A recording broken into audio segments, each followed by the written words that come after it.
আসসালামু আলাইকুম সুপ্রিয় শিক্ষার্থীরা, তোমরা যে যেখান থেকে আজকের এই ক্লাসটা দেখছো, তোমাদের সকলের উপরে আল্লাহ তাআলার রহমত, বরকত এবং শান্তি বর্ষিত হোক সেই কামনা করছি।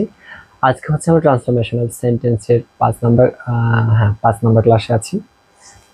তো 5 নম্বর ক্লাসে আমরা যেটা শিখবো সেটা হচ্ছে অ্যাসার্টিভ থেকে ইম্পারেটিভ।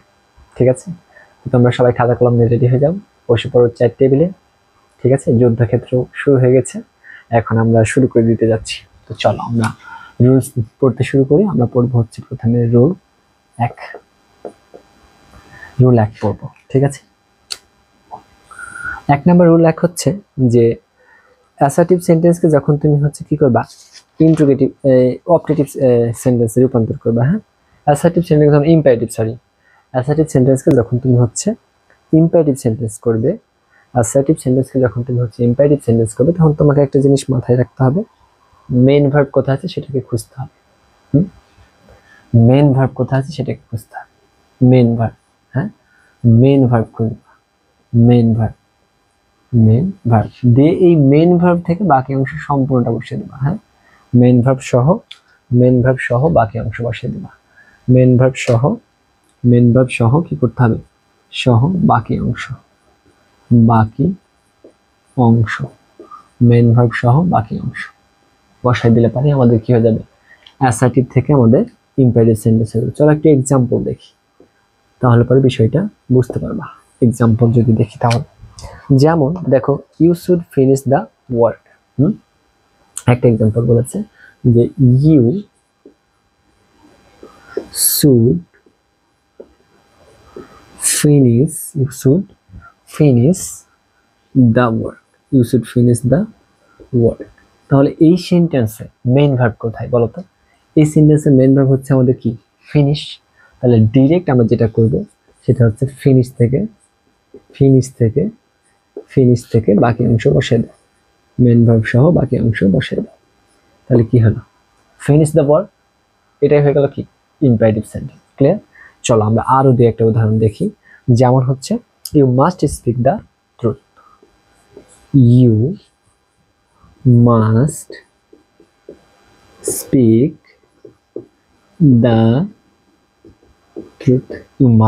The truth. তাহলে এই জায়গাতে মেইন ভার্ব কোনটা দেখো তো, স্পিক মেইন ভার্ব। তাহলে জাস্ট মেইন ভার্ব থেকে বাকি অংশ বসিয়ে দাও। কি বসাইবা, speak the truth, full stop. Clear? Absolutely clear. Okay, তারপরে আসো আমরা আরো দুই একটা রুলস দেখি, নিয়ম দেখি। যেমন হচ্ছে উদাহরণ দেখি, ইউ শুড, বারবার রুলস নিয়ম বলে ফেলছি, উদাহরণ দেখবো আমরা। হ্যাঁ, you should open the door. You should open the door. তাহলে এইখানে মেইন ভার্ব কি, মেইন ভার্ব হচ্ছে আমাদের ওপেন। তাহলে ওপেন থেকে বাকি অংশ বসিয়ে দাও। তাহলে কি করবে, ওপেন দ্য ডোর। এতটুকুই, একদম সহজ না? তবে এইখানে এই সেন্টেন্সগুলো মেইন ভার্বের পূর্বে তুমি প্লিজ বা কাইন্ডলি বসাতে পারো। কিসের জন্য? নম্রতা বা ভদ্রতা বোঝাতে। হ্যাঁ, ইনবি দেখো যে তুমি হচ্ছে যে নম্রতা বা শিষ্টতা প্রকাশ করতে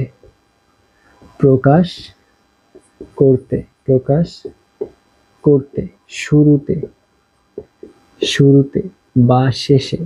হ্যাঁ, শুরুতে বা শেষে কি ইউজ করতে পারো, প্লিজ অথবা হচ্ছে কাইন্ডলি ব্যবহার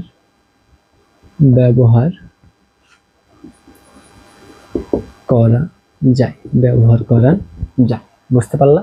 তাহলে এই সেন্টেন্সগুলো শুরুতে যদি করি তাহলে কি হবে এখানে বলতো, প্লিজ ওপেন দ্য ডোর বলতে পারো, বা কাইন্ডলি ওপেন দ্য ডোর বলতে পারো, বা ওপেন দ্য ডোর প্লিজ বলতে পারো। ঠিক আছে, নম্রতা বা শিষ্টতা প্রকাশ করার জন্য। ক্লিয়ার এতটুকু? তাহলে আমাদের কি রুলস নাম্বার 1 ক্লিয়ার? যদি ক্লিয়ার হয়ে থাকে তাহলে মিশাই দেব, দিয়ে সামনে এগোবো। ক্লিয়ার? অ্যাবসলিউটলি ক্লিয়ার, একদম সহজ। ওকে, ডান। তাহলে আমরা রুলস 1 মিশাই দিলাম এবং আমরা আর একটু সামনে এগোবো। হ্যাঁ, আমরা আরেকটু সামনে এগোবো, আমরা আরেকটু সামনে এগোবো। আমাদের সামনে যেটা আছে সেটা হচ্ছে রুলস 2 আছে, হ্যাঁ। এবং রুলস 2 এ বলা হয়েছে যে যদি না বোধক হয়, হ্যাঁ, সেন্টেন্সটা যদি কি হয়, না বোধক হয়, অ্যাসার্টিভ সেন্টেন্সটা যদি কি সেন্টেন্স হয়, না বোধক হয়, না বোধক, না বোধক হয়, হ্যাঁ, না বোধক হয়, তাহলে আমরা যেটা করব সেটা হচ্ছে ডু নট অথবা ডোন্ট বসাবো। কি বসাবো? ডু নট অথবা ডোন্ট। না বোধক যদি হয় তাহলে আমাদের বসাতে হবে হচ্ছে ডু নট অথবা হচ্ছে ডোন্ট বসাতে হবে, হ্যাঁ। মজার বিষয় হচ্ছে প্রায় সেন্টেন্সে ডু নট ডোন্ট এগুলো দেওয়াই থাকে, সুতরাং ডু নট থেকে বাকি অংশ বসায় গেলেই আমাদের হয়ে যায়। চলো আমরা এক্সাম্পল দেখি, তাহলে বিষয়টা ক্লিয়ার হয়ে যাবে। এক্সাম্পল যদি আমরা দেখি তাহলে বিষয়টা ক্লিয়ার হয়ে যাবে। এক্সাম্পল দেখলে বিষয়টা ক্লিয়ার হয়ে যাবে। যেমন চলো দেখি 1 নাম্বার, যে ধরো যে 1 নাম্বার দিলাম যে আমরা you do not forget me, you do not forget me. তাহলে কি করতে হবে? এখন নট আছে সেজন্য এটা না বোধক, আমাদের এখানে ডু নট দেওয়াই আছে, তাহলে ডু নট থেকে বাকি অংশ বসাই দাও, তাহলেই হয়ে যাবে। তাহলে তুমি কি করবা? ডু নট ফরগেট মি, বাস ক্লিয়ার। অথবা তুমি কি করতে পারো, ডু কে, ডু আর নট কে একসাথে করে ডোন্ট করে দিতে পারো, তাহলে ডোন্ট ফরগেট মি, যে কোনো একটা করলেই হইল, করলেই হইল। চলো আমরা আরো দু একটা উদাহরণ দেখি। যেমন দেখো you should not, you should not forget me, forget me, ঠিক আছে। তাহলে কি করতে হবে আমাদের? যেহেতু আমাদের নেগেটিভ ওয়ার্ড না বোধক, তাহলে আমাদের কি করতে হবে? এবার এই সেন্টেন্সে কিন্তু ডু নট অথবা ডোন্ট নাই, তাহলে ডু নিয়ে আসতে হবে, কারণ এটা সেকেন্ড পারসন। তাহলে দিয়ে দাও ডু, তারপর হচ্ছে নট থেকে বাকি অংশ বসা দাও এখান থেকে, not forget me, not forget me. অথবা তুমি করতে পারো হচ্ছে ডোন্ট, ডোন্ট তারপর হচ্ছে আমাদের ফরগেট, ডোন্ট ফরগেট মি, যে কোনো একটা করলে পারে হয়ে যাবে। Clear second rules. চলো আমরা একটু সামনে, এরপর আমরা যেটা পড়বো সেটা হচ্ছে আমরা পড়বো হচ্ছে রুল 3 পড়বো, হ্যাঁ। আমরা রুল 3 পড়বো, খুবই সহজ, এগুলো খুব একটা কঠিন না, জাস্ট বুঝতে হবে, প্র্যাকটিস করতে হবে, তাহলেই সবগুলোই কি একদম সহজ, সবগুলোই একদম সহজ। যেমন দেখো 3 নাম্বার রুলস, যদি নেভার যুক্ত কোনো কিছু পাও, নেভার যুক্ত যদি সেন্টেন্স হয়, নেভার যুক্ত যদি হয়, হ্যাঁ, তাহলে নেভার যুক্ত সেন্টেন্স হলে কি করবা? নেভার থেকে বাকি অংশ উঠে নেবা, নেভার থেকে, নেভার থেকে বাকি অংশ, নেভার থেকে বাকি অংশ বসে যাবে, বসে যাবে। ক্লিয়ার? নেভার যুক্ত সেন্টেন্স হলে নেভার থেকে বাকি অংশ বসে যাবে। যেমন একটা সেন্টেন্স, চলো আমরা দেখি এক্সাম্পল, একটা এক্সাম্পল দেখি, তাহলে বিষয়টা ক্লিয়ার হবে। একটা এক্সাম্পল দেখলে বিষয়টা ক্লিয়ার হবে। যেমন আমাদের একটা এক্সাম্পল হচ্ছে যে you should never tell a লাই। আমরা বলছি ধরো যে you should never tell a lie. তাহলে কি করবে? এখানে জাস্ট আমাদের এই যে নেভার আছে না, এই যে মিস্টার নেভার আছে, নেভার থেকে বাকি অংশ বসাই দাও, নেভার টেল আ লাই, এবং এন বড় হাতের হবে, এটা মাথায় রেখো। তাহলে আমাদের কি করলাম? আমরা নেভার যুক্ত সেন্টেন্স হলে নেভার থেকে বাকি অংশ বসাই দেবো, দিয়ে কি করে দেবো? নেভার টেল আ লাই করে দেবো, তাহলে পরে আমাদের কি হয়ে যাবে? হয়ে যাবে। তাহলে চলো আমরা একটু এগোই, সামনে এগোই। তাহলে এবার আমরা রুলস নাম্বার 4 পড়বো। কি পড়বো আমরা? Rules number 4। একদম ইজি, এগুলো কি একদম ইজি।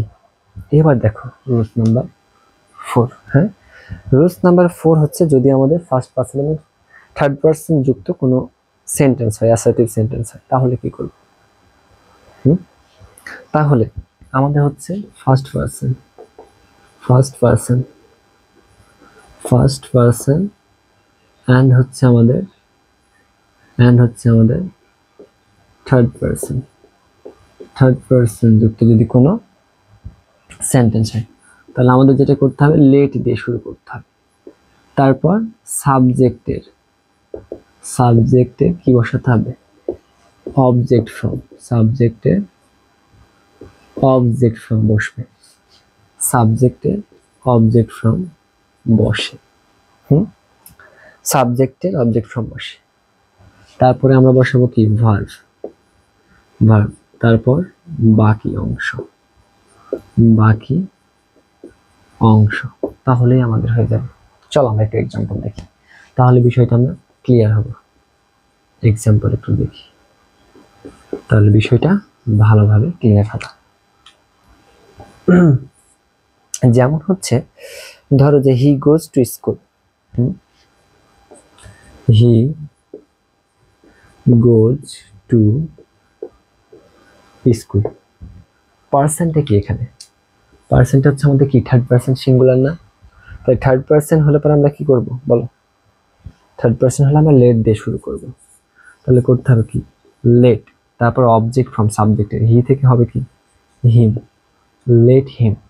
তারপর ভার্বকে, ভার্ব হচ্ছে আমাদের গো, তাহলে গো থেকে বাকি অংশ বসে দাও, গো টু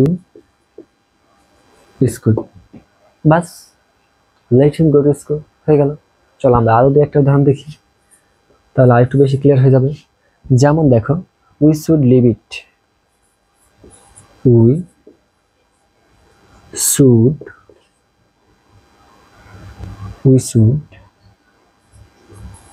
লিভ ইট। তাহলে এখানে দেখো এটা কি? এটা হচ্ছে কি? First person plural number. তাহলে কি করতে হবে আমাদের? ফার্স্ট পারসনের ক্ষেত্রে লেট দিয়ে শুরু করতে হবে। তাহলে লেট আস। তারপর ভার্ব কি আমাদের? লেট আসের পর ভার্ব হচ্ছে আমাদের লিভ। তাহলে আমরা বসাবো কি? Leave it. হ্যাঁ, leave it. Clear? Absolutely clear.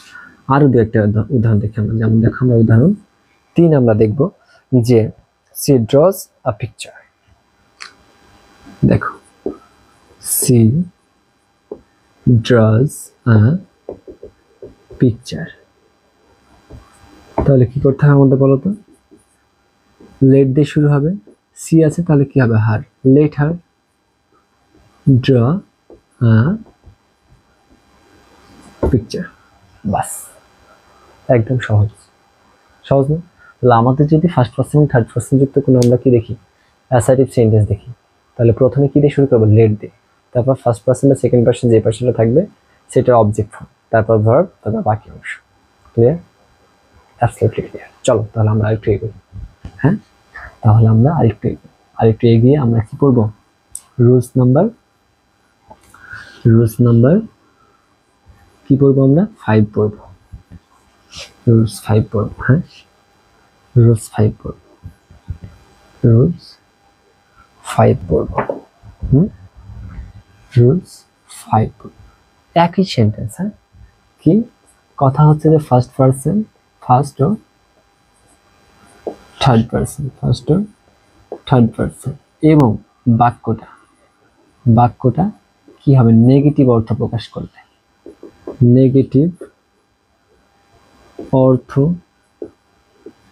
বোধক হলে কি করতে হবে আমাদের বলতো? লেট বসাতে হবে। নেগেটিভ অর্থবোধক হলে আমরা কি করব? লেট দিয়ে শুরু করব। লেট দিয়ে আমরা শুরু করব। তারপর সাবজেক্টের কি বসাবো আমরা? অবজেক্ট ফর্ম বসাবো। অবজেক্ট ফর্ম, সাবজেক্টের অবজেক্ট ফর্ম। তারপরে ওই যে নট বা নেগেটিভ শব্দ আছে সেইটা বসাই দেবা, নট। তারপর ভার্ব, তারপর বাকি অংশ। ক্লিয়ার? অ্যাবসলিউটলি। চলো উদাহরণ দেখলে আমরা আরেকটু ক্লিয়ার হয়ে যাবে। এক্সাম্পল দেখি, চলো এক্সাম্পল দেখি। হ্যাঁ চলো 1 নাম্বার এক্সাম্পল। হুম 1 নাম্বার এক্সাম্পল, সাপোজ ধরো যে তোমাকে বলা হলো যে we do not hate the poor, we do not hate the poor.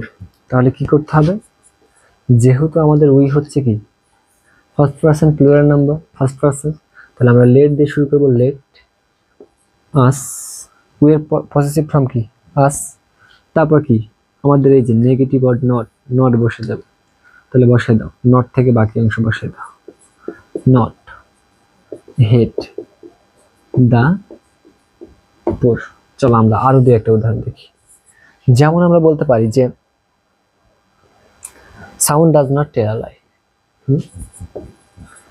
Sound does not tell a lie, sound does not tell a lie. তাহলে আমরা কি করবো বলো তো, তাহলে আমরা কি করব, তাহলে যেহেতু এটা হচ্ছে কি আমাদের third person singular, third person, তাহলে লেট দিয়ে শুরু করতে হবে আমাদের।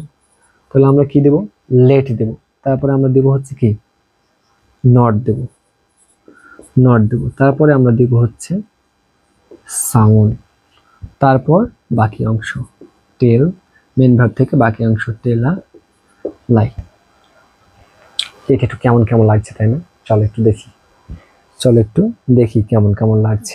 কারণ হচ্ছে যে লেটের পরে, লেটের পরে কারণটা দেখো, কারণটা কি, লেটের পরে যদি আমাদের নাউন থাকে, হ্যাঁ অর্থাৎ সাবজেক্টে যদি আমাদের নাউন হয়, লেটের মানে পার্সেন্ট আর কি, নাউন যদি হয়, হ্যাঁ পার্সেন্টে যদি আমাদের নাউন হয়, যদি নাউন হয়, যদি নাউন হয়, তাহলে কি করতে হয় আমাদের, লেট প্লাস নট আগে বসবে, হ্যাঁ তারপর হচ্ছে বসবে হচ্ছে নাউন, ক্লিয়ার। আর যদি আমাদের কি হয়, প্রোনাউন হয়, প্রোনাউন হয়, তাহলে বসবে হচ্ছে আমাদের লেট, তারপর হচ্ছে প্রোনাউন, তারপর হচ্ছে আমাদের নট। এটাই হচ্ছে কাহিনী, এতটুকু হচ্ছে আমাদের ব্যতিক্রম, এইটা একটা, এইটা একটা, ক্লিয়ার, ক্লিয়ার, আশা করি ক্লিয়ার। তাহলে এই হচ্ছে আমাদের কাহিনী। রুলস নাম্বার 5 আমরা দেখলাম ফার্স্ট পারসন থার্ড পারসন হবে, এবং এটা যদি নেগেটিভ অর্থবহ হয় তাহলে আমাদের কি করতে হবে, লেট আনতে হবে, এবং লেটের পরে কি সাবজেক্টের অবজেক্ট ফর্ম বসাতে হবে, তারপর পরই নটটা বসে যাবে। আর যদি নাউন হয় তাহলে আগে বসবে নট, তারপর বসবে সাবজেক্ট, তারপর ভার্ব থেকে বাকি অংশ, এতটুকু। তাহলে আজকে আমাদের ক্লাসটা এখানেই শেষ হচ্ছে, আমাদের transformation of sentence according to meaning এর ক্লাসগুলো শেষ হইল। তো সবাই ভালো থাকবে, সুস্থ থাকবে, এবং সামনে যে সাবজেক্টে বা যেই টপিকের উপর ক্লাস না হবে সেই পর্যন্ত তোমরা সুস্থ থাকো, সুন্দর থাকো, সেটাই কামনা করছি। তো সকলকে আসসালামু আলাইকুম, সবাই ভালো থেকো, সুস্থ থেকো, আমার জন্য দোয়া রেখো। আর যদি তোমাদের ভালো লাগে তাহলে ডোয়েস টিউটোরিয়াল ফলো করতে পারো, ফ্রেন্ডদের মেনশন করতে পারো, বলতে পারো, এবং যে কোনো সমস্যা আমাদের ফেসবুক গ্রুপ আছে, ডোয়েস টিউটোরিয়াল গ্রুপ, এবং ফেসবুক পেজ আছে, ইউটিউব চ্যানেল আছে, সেগুলো নক করতে পারো, কমেন্ট করতে পারো। ওকে, সবাই ভালো থাকো, আসসালামু আলাইকুম সবাইকে, আল্লাহ হাফিজ।